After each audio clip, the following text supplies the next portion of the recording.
Halo sahabat cerdas, Assalamualaikum warahmatullahi wabarakatuh.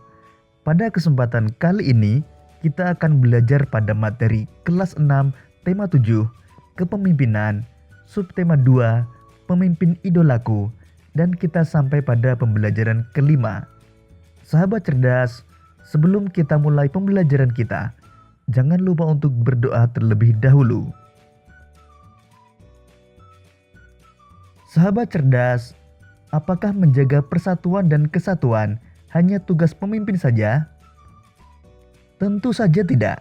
Setiap warga masyarakat, apapun posisinya, berkewajiban untuk menjaga persatuan dan kesatuan. Apa yang dapat kita lakukan untuk meningkatkan persatuan dan kesatuan?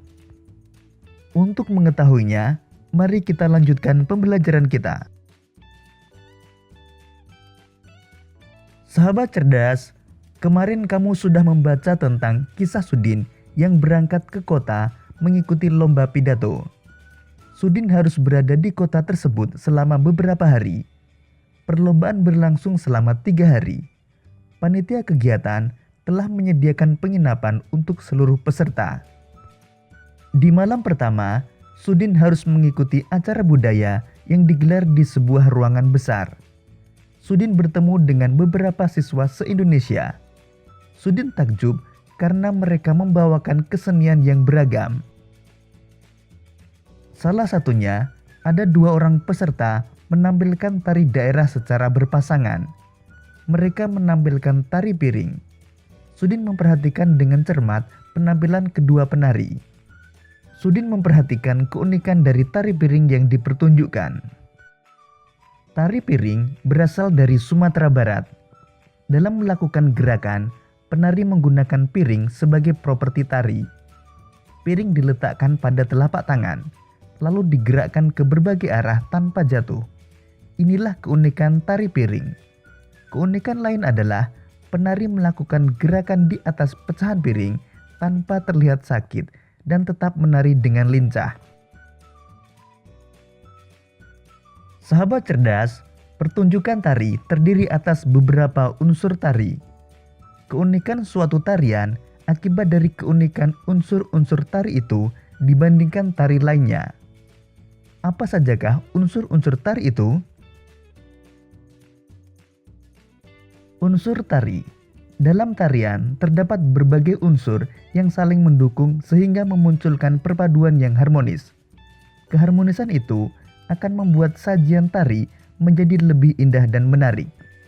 Unsur tari terdiri atas gerak tari, tata busana, tata rias, iringan tari, properti tari, dan tempat pertunjukan.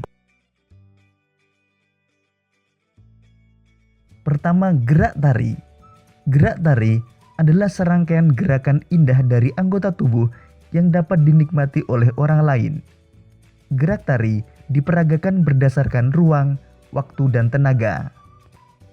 Ciri khas gerak tari setiap daerah di Indonesia berbeda-beda. Gerak tari terbagi atas 2 macam, yaitu gerak murni dan gerak maknawi. Gerak murni yaitu gerak yang tidak mengandung arti, tetapi tetap mementingkan keindahan. Sebaliknya, gerak maknawi mempunyai arti tertentu. Kedua, tata busana. Tata busana tari meliputi semua pakaian yang dikenakan penari saat mempertunjukkan suatu karya tari di atas pentas sesuai peran yang ditampilkan. Tata busana tari disesuaikan dengan konsep, tema, karakter, dan bentuk tarian. Tata busana membantu penonton menangkap ciri sebuah peran atau tokoh. Tata busana juga memperlihatkan kesesuaian hubungan antara peran dengan karakter tarian yang dibawakan. Ketiga, tata rias. Dalam mempertunjukkan suatu tarian, penari harus merias wajahnya. Alat-alat rias yang digunakan meliputi bedak, lipstik, pensil alis, dan perona mata, serta perona pipi. Tujuan rias wajah untuk mengubah tampilan wajah penari sesuai dengan jenis karakter tarian yang dibawakan. Keempat, iringan tari. Iringan tari merupakan bunyi-bunyian untuk mendukung suasana penampilan tari. Iringan tari dapat berupa permainan alat-alat musik modern atau tradisional. Iringan tari juga dapat berupa bunyi yang berasal dari gerakan tubuh, misalnya tepuk tangan, hentakan kaki, siulan, atau nyanyian. Kelima, properti tari. Properti tari meliputi semua alat yang digunakan oleh penari dalam melakukan gerakan tari. Properti tari dapat berupa selendang, kipas, topeng, piring, kuda kepang, keris, tombak, tameng, atau benda-benda lain. Pemilihan properti tari disesuaikan dengan jenis tari yang akan ditampilkan. Keenam, tempat pertunjukan. Seni tari memerlukan tempat untuk mempertunjukkannya. Tempat pertunjukan tari biasa disebut panggung. Secara umum, jenis pentas tari ada dua, pentas tertutup dan pentas terbuka.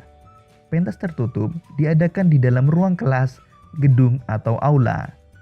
Sebaliknya, pentas terbuka dapat diadakan di lapangan, halaman rumah, atau bahkan di jalan. Sahabat cerdas, Indonesia merupakan negara yang kaya budaya. Sebagai pelajar, kamu dapat menjaga persatuan dan kesatuan melalui penghargaan terhadap budaya tersebut. Mengapresiasi lagu daerah, tarian daerah merupakan salah satu bentuk menjaga persatuan dan kesatuan. Sahabat cerdas, semangat bermusyawarah untuk mufakat yang telah dilakukan oleh warga sekolah Sudin merupakan pencerminan dari pengamalan sila keempat Pancasila, yaitu kerakyatan yang dipimpin oleh hikmat kebijaksanaan dalam permusyawaratan perwakilan. Sekarang kamu dapat berdiskusi dengan temanmu untuk mencari contoh-contoh kegiatan di lingkungan sekitarmu yang mencerminkan semangat kekeluargaan, bermusyawarah, dan gotong royong. Kamu dapat menuliskan hasil diskusimu dalam bentuk tabel berikut ini. Berikut ini beberapa contoh kegiatan yang mencerminkan semangat kekeluargaan, bermusyawarah, dan gotong royong.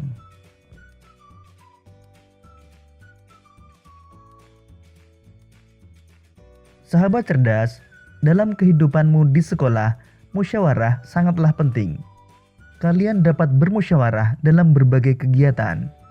Namun ada kalanya kalian tidak dapat melakukan musyawarah. Berikut ini beberapa kegiatan yang dapat dilakukan dengan musyawarah dan kegiatan yang tidak dapat dilakukan dengan musyawarah. Apa saja kegiatan lain yang dapat dilakukan dengan musyawarah dan kegiatan yang tidak dapat dilakukan dengan musyawarah? Kamu dapat menuliskan hasil diskusimu dalam bentuk tabel seperti contoh berikut. Sahabat cerdas, sekarang mari kita baca bersama sebuah bacaan yang berjudul Pemimpin Idola Pemimpin yang Jujur. Ida, teman sebangku aku, mungil, berkulit hitam manis, tidak banyak bicara, dan pandai. Ia seorang anak yang sederhana. Ayahnya sudah lama meninggal. Ia hidup bersama ibu dan adiknya. Ida anak yang sangat pandai. Nilai-nilainya yang selalu bagus memberinya kesempatan meneruskan sekolah tanpa biaya. Semua buku pelajaran dan perlengkapan ditanggung oleh sekolah. Ida tak pernah malu dengan kondisi keluarganya. Bahkan ia semakin rajin belajar dan terus berprestasi. Ida juga selalu menjadi tempat bertanya jika teman-temannya mengalami kesulitan dalam pelajaran. Teman-teman memilih Ida sebagai ketua kelas. Pandai, tenang, dapat berkomunikasi dengan baik, serta mampu menjaga ketertiban kelas menjadi modal utamanya. Hari ini, Ibu Tati mengingatkan tentang ulangan matematika. Sebagian siswa tidak siap, termasuk Gugut si jagoan bola yang duduk di belakang kami. Waduh, saya belum belajar, Bu. Kemarin saya seharian bermain bola sampai sore. Pulang ke rumah langsung tidur, Bu, protesnya. Ulangan tetap berlangsung. Gugut resah. Ia menengok ke kiri dan ke kanan. Tiba-tiba ditendangnya kursi Ida dari belakang. Ida, bantu aku dong, geser sedikit ke kiri, agar aku bisa melihat jawaban di kertas ulanganmu, pinta Gugut. Ida tak bergeming, ia hanya menggelengkan kepala pelan tanpa menengok ke belakang. Gugut mengganggunya lagi. Ayo dong Ida, sekali ini saja. Nanti aku beri kamu uang 10.000 rupiah. Kamu bisa jajan kue di kantin, rayunya. Gugut tahu benar Ida tidak pernah jajan di kantin. Ibunya tidak memberinya bekal uang jajan. Ida selalu membawa sebungkus nasi dan lauk dari rumah. Namun di luar dugaan Gugut, Ida tidak terusik. Sekali lagi ia menggeleng pelan. Sampai waktu berakhir, Gugut terpaksa menyerahkan kertas ulangannya dengan lunglai. Pada waktu istirahat, Ida menghampiri Gugut. Maaf ya Gugut, aku bukan tidak ingin membantumu. Menyontek dan memberi contekan kepada teman adalah perbuatan tidak jujur. Bahkan, perbuatan tersebut bisa dianggap sebagai korupsi kecil-kecilan, katanya kepada Gugut.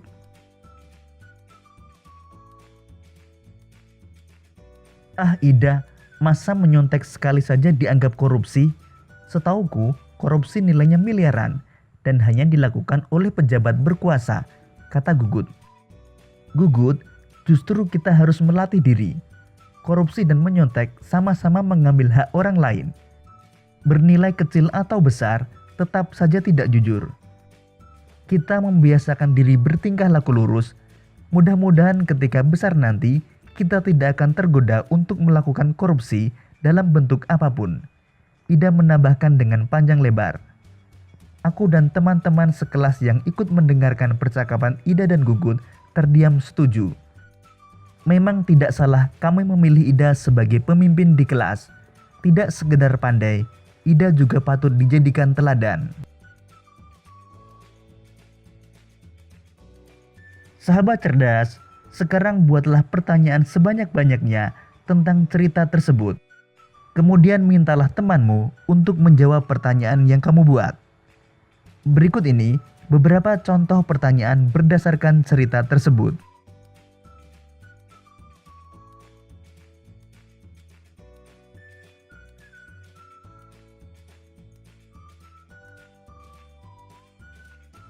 Sahabat cerdas, kamu dan teman-temanmu sudah berlatih menilai pidato.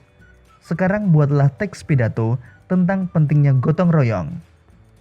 Pidato yang kamu buat harus memuat bagian-bagian berikut ini, yaitu salam pembuka, pendahuluan, inti, penutup, dan salam penutup.